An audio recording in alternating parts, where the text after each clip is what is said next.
Hello. Call কেন কেটে দিচ্ছ বারবার? আপুর সাথে লুডো খেলছিলাম ফোনে, তাই কেটে দিচ্ছি। তাছাড়া একবার কল কেটে দিলে বুঝতে হবে আমি ব্যস্ত আছি। আচ্ছা, সরি।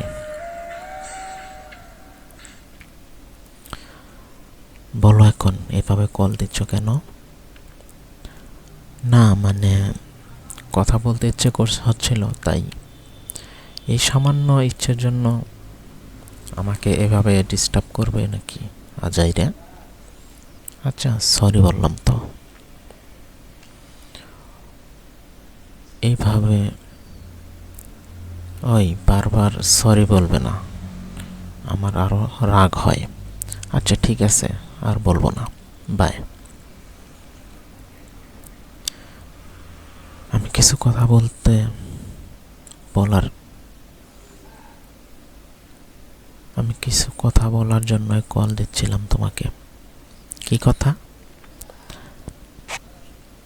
তুমি তো আমার খুব শখের মানুষ ছিলে, খুব বেশি ভালোবাসতাম তোমাকে, এখনো ভালোবাসি অনেক বেশি। তো কি হয়েছে?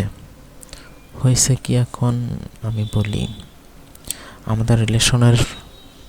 আমাদের রিলেশনশিপের মাঝে এখন বিশাল বড় দেয়াল আবির্ভাব ঘটেছে। সবসময়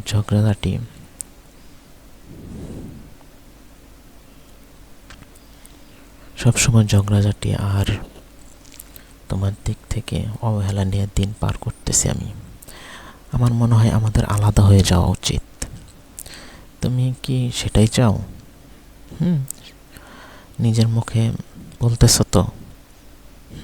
কারণ তুমি তো বলতে পারতেছ না নিজের মুখে।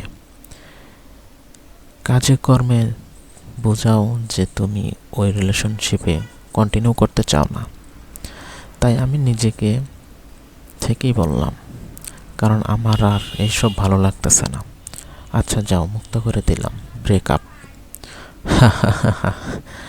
হাসলে কেন তোমার কথা শুনে? তাছাড়া তুমি আমাকে মুক্ত করো নাই, তুমি আমার থেকে নিজেই মুক্তি চাচ্ছ।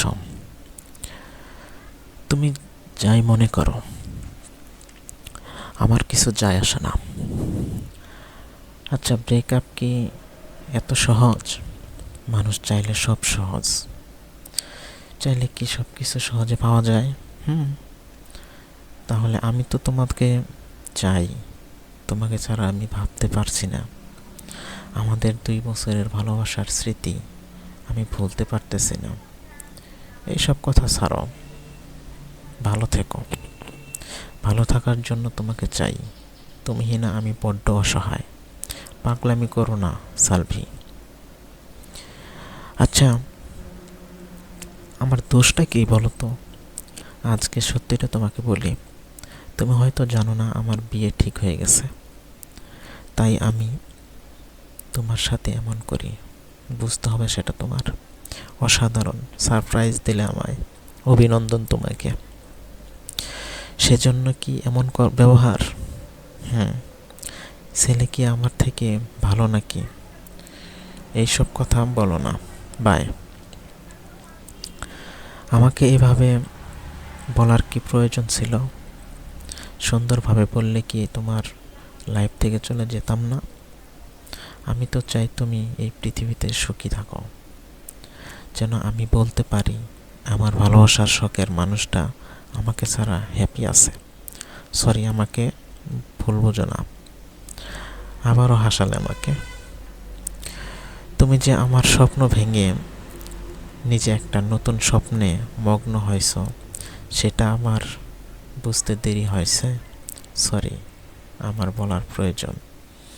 আমি চাইছিলাম তুমি আমাকে ঘৃণা করো, আমার প্রতি তোমার মনটা উঠে যাক, তাই এমন ব্যবহার করেছি।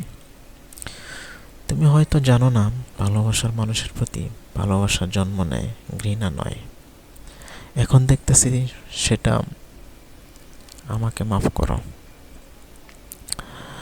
তোমার এই কথা আমাকে বেশি রঞ্জিত করে।